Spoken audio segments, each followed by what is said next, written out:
பிரியமானவர்களே, இயேசு கிறிஸ்து நாமத்தினால் இந்த நாளிலும் கூட உங்களை நான் வாழ்த்தி ஆசீர்வதிக்கிறேன். இந்த நாளின் வார்த்தையானது யோசுவா 5வது அதிகாரம் 9வது வசனம். கர்த்தர் யோசுவாவை நோக்கி, இன்று எகிப்தின் நிந்தையை உங்கள் மேல் இராதபடிக்கு புரட்டி போட்டேன் என்றார். பிரியமானவர்களே, இந்த வசனத்தை கேட்கும் போது உங்களுடைய வாழ்க்கையிலும் அநேக நிந்தனைக்குள் நீங்கள் போய்கொண்டிருக்கலாம். அநேகர் உங்களை நிந்தித்து ஒதுக்கி இருக்கலாம். அநேகர் விதவை என்று சொல்லி நிந்திக்கப்பட்டு ஒதுக்கி இருக்கலாம். நீங்க படிக்கல என்று சொல்லி நிந்தித்து ஒதுக்கி இருக்கலாம். திருமண காரியங்கள்ல உங்களுக்கு ஏற்ற மகள் இல்ல, மணமகள் இல்ல உனக்கு ஏற்ற மகன் இல்லை என்று சொல்லி, என் மகனை கொடுக்க முடியாது என்று சொல்லி உங்களை நிந்தித்து ஒதுக்கி இருக்கலாம். வேலை ஸ்தலத்துல டிகிரி உங்களுக்கு இல்லை என்று சொல்லி ஏற்கனவே வேலை பார்த்து கொண்டிருந்திருப்பீர்கள். உங்களுக்கு பின்னால வருகிறவர்கள் படித்தவர்களாக இருக்கலாம், புத்திசாலிகளாக இருந்திருக்கலாம். ஆனால் உங்களுடைய உழைப்பை பார்க்காமல் அந்த இதை பார்த்து நீங்க உங்களை அவமானப்படுத்தி வெளியே அனுப்பியிருப்பார்கள். அப்படிப்பட்ட நிந்தனைக்குள் நீங்கள் போயிருக்கலாம். ஆனால் என் தேவனாய் கர்த்தர் பாருங்க, இந்த நாளில் இஸ்ரவேல் ஜனங்களுக்கு விரோதமாக எழும்பின அந்த எகிப்தியர்களை கர்த்தர் என்ன செய்யறார் பாருங்கள். அதே அதிகாரத்தில் 6வது வசனம், கர்த்தருடைய சத்தத்திற்கு கீழ்ப்படியாம போன எகிப்திலிருந்து புறப்பட்ட யுத்த புருஷரான யாவரும் மாலும் மட்டும் இஸ்ரவேல் புத்திர 40 வருஷம் வனாந்தத்தை நடந்து திரிந்தார்கள். கர்த்தர் எங்களுக்கு கொடுக்கும்படி அவர்கள் பிதாக்களுக்கு ஆணையிட்ட பாலும் தேனும் ஓடுகிற தேசத்தை அவர்கள் காண்பதில் என்று கர்த்தர் அவர்களுக்கு ஆணையிட்டிருந்தார். பாருங்கள், அவர்கள் மாண்டு போகும் மட்டும் 40 ஆண்டு இஸ்ரவேல் ஜனங்கள் வனாந்தத்து நடக்க வேண்டியிருந்த பிரியமானவர்களே. இதே போல பல வருடங்களா நீங்க சில ஆசீர்வாதத்திற்கு காத்திருந்து இன்னும் பெற்றுக்கொள்ளலையா? எனக்கு குழந்தை இல்லையே, 10 வருடம் 20 வருடம் 30 வருடம் ஆகிவிட்டது, இன்னும் என் மேல் இருக்கின்ற நிந்தை மாறவில்லை என்று சொல்லி வேதனையோடு இருப்பீங்க. உங்களுக்கு விரோதமா எழும்பின அந்த எகிப்தின் ஆவிகளாக இருக்கலாம், இல்ல உங்களுக்கு விரோதமா செய்யப்பட்ட சூனியத்தின் கிரியைகளா இருக்கலாம், உங்களுக்கு விரோதமா செய்யப்பட்ட மந்திரவாதத்தின் கிரியைகளா இருக்கலாம், ஆசீர்வாதத்தின் வாசல்கள் அடைக்கப்பட்டு இருக்கலாம். அதனால நீங்க நிந்தனைக்குள்ள போய்கொண்டிருக்கிறீர்களா?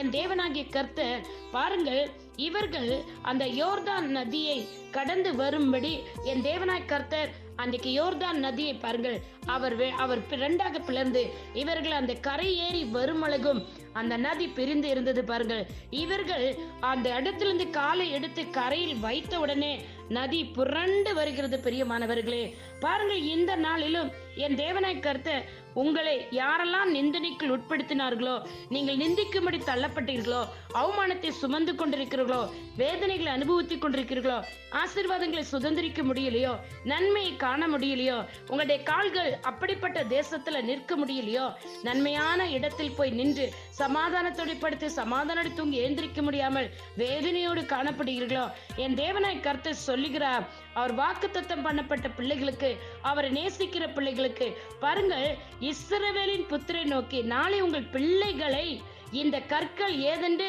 தங்கள் பிதாக்கள் கேட்கும் போது, உங்களுடைய பிள்ளைகளுக்கும் ஆசீர்வாதத்தை நீங்கள் வைத்து போகும்படி, உங்க மேல இருக்கிற நிந்தை உங்க பிள்ளைகளுக்கு போகாதபடி, ஒருவேளை பெற்றோர்கள் மேல இருக்கிற அவமானம் அசிங்கம் அது பிள்ளைகளின் பின்தொடர்றது என்று சொல்லி சில பெற்றோர்கள் கவலையோடு இருக்கிறீர்களா? நிச்சயமா என் தேவனாய் கர்த்தர் அவருக்கு பயந்து நடக்கிற பிள்ளைகளாக உங்களுக்கு அவர் தேவனாகிய கர்த்தர் நிச்சயமாக உங்களை ஆசீர்வதிக்க விரும்புகிறார்.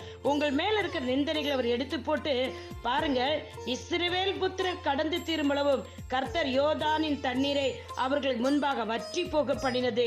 யாரெல்லாம் பார்த்தாலும் பாருங்களா, யோர்தானுக்கு மேல்கரையில் குடியிருந்த எமோரியரின் சகல ராஜாக்களும் பார்த்தார்களாம். சமுத்திரத்தின் அருகே குடியிருந்த கானானியரின் சகல ராஜாக்களும் கேட்டது முதற்கொண்டு அவர்கள் இருதயம் கரைந்து இஸ்ரவேல் புத்திரருக்கு முன்பாக சோர்ந்து போனார்களாம். பிரியமானவர்களே, இந்த வசனம் உங்களுக்கு தான், இந்த வார்த்தை உங்களுக்கு தான். உங்களுக்கு விரோதமாய் எழும்பி நின்ற எவ்வளவு பெரிய படைகளாக இருக்கட்டும், பலசாலிகளாக இருக்கட்டும், உங்களால நான் எவ்வளவு நாள் முயற்சி எடுத்து இவர்களை ஜெயிக்க முடியலையே, இந்த பிரச்சனையில் விடுதலையாய் வெளியே வர முடியலையே, நான் சோர்ந்து போயிட்டேனே என்று நீங்க நினைச்சீங்களா? உங்களுக்கு விரோதமாய் எழும்பினவர்கள் எல்லாம் கர்த்தர் மடங்கடிக்க பண்ணி அவர்கள் சோர்ந்து போகும்படி என் தேவனாய் கர்த்தர் உங்களுக்கு அற்புதங்களையும் அதிசயங்களையும் இன்றைக்கு செய்கிறார். பிரியமானவர்களே, நிந்தனை உங்களிடத்தில் எடுத்து புரட்டி அவர்கள் பக்கமாய் போடுகிறார்.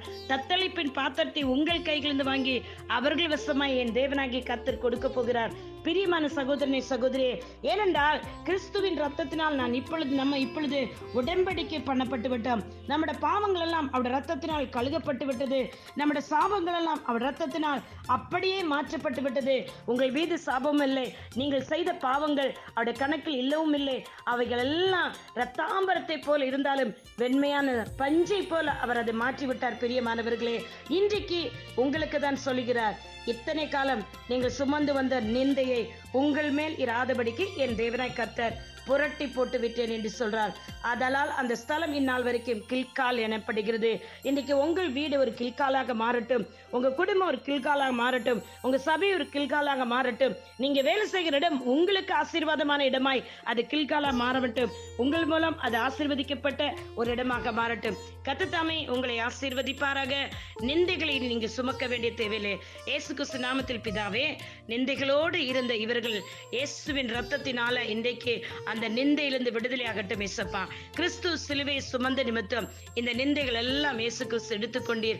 இன்றைக்கும் இவர்கள் கழுத்தில் இருக்க நுகங்களும் நிந்தைகளும் முறிக்கப்பட்டு அகற்றப்பட்டு இயேசுவின் நாமத்தில் பிதாவே நீர் விடுவித்ததற்காக நன்றி, ஸ்தோத்திரம்.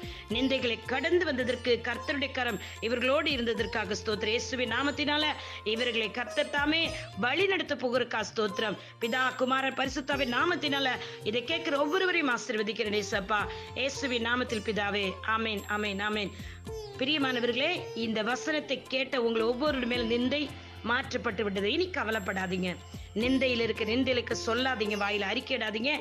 நான் கர்த்தரால் ஆசீர்வதிக்கப்பட்ட மகன், மகள் என்று அறிக்கையிடுங்கள். உங்களுடைய சகோதரி இவாஞ்சலிஸ்ட் ஷீலா ரொசாரியோ.